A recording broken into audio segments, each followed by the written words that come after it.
Султанбаев, Садыр Жапаров Кыргыз-тажик тилкесиндеги кырдаалды көзөмөлгө алууну улантууда. Президент Садыр Жапаров мамлекеттик чегаранын Кыргыз-тажик тилкесиндеги учурдагы кырдаалды көзөмөлгө алууну улантып, чегарага чектеш аймактардын коопсуздугун камсыз кылуу боюнча тийиштүү көрсөтмөлөрдү берүүдө. Бул тууралуу президенттин маалымат катчысы Эрбол Султанбаев билдирди.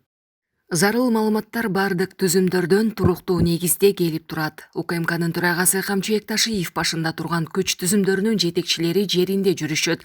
Мамлекет башчысынын тапшырмасы менен ар кандай деңгээлдеги жаракат алгандарга зарыл жардам көрсөтүү маселесине өзгөчө көңүл бурулууда. Өзгөчө оор абалдагылар Бишкек жана Ош шаарларындагы медициналык мекемелерге аба транспорту жана унаалар менен которулууда. Ошондой эле тийиштүү мамлекеттик органдарга коопсуз жайларга убактылуу көчүрүлгөн тургундарды тиешелүү шарттар менен камсыздоо тапшырмасы берилди. Мезгил менен Тажикстандык аскер кызматкерлери тарабынан аткылоо жүргүзүлүүдө. Ошого карабастан жалпы күч аракеттер менен аткылоону толук токтотууга жана маселени тынчтык жол менен чечүүгө аракет көрүлүүдө. Күч түзүмдөрүнүн жана жергиликтүү бийлик органдарынын жетекчилери оор техникаларды жана аскер кызматкерлерин туруктуу жайгашкан жерлерине толук алып чыгуу боюнча сүйлөшүүлөрдү жүргүзүүдө, деди ал.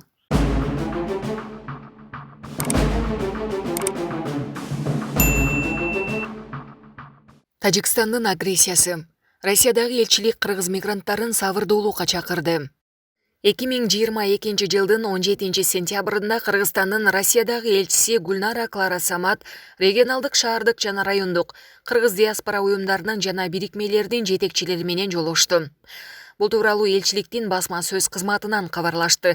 Маалыматка ылайык, элчи жолугушуунун катышуучуларына Кыргызстанда болуп жаткан окуялардын шартында башка мамлекеттердин өкүлдөрү менен чыр-чатактарды болтурбоо максатында Россиянын аймагында жүргөн жаштар арасында кеңири түшүндүрүү иштерин жүргүзүүгө көмөк көрсөтүү өтүнүчү менен кайрылды. Аксакалдар жана кыргыз диаспора уюмдарынын лидерлери сабырдуу болууга, чагымчыл аракеттерге алдырбоого, анын ичинде ар кандай маалыматтык чакырыктарга адекваттуу жооп кайтарууга чакырышты.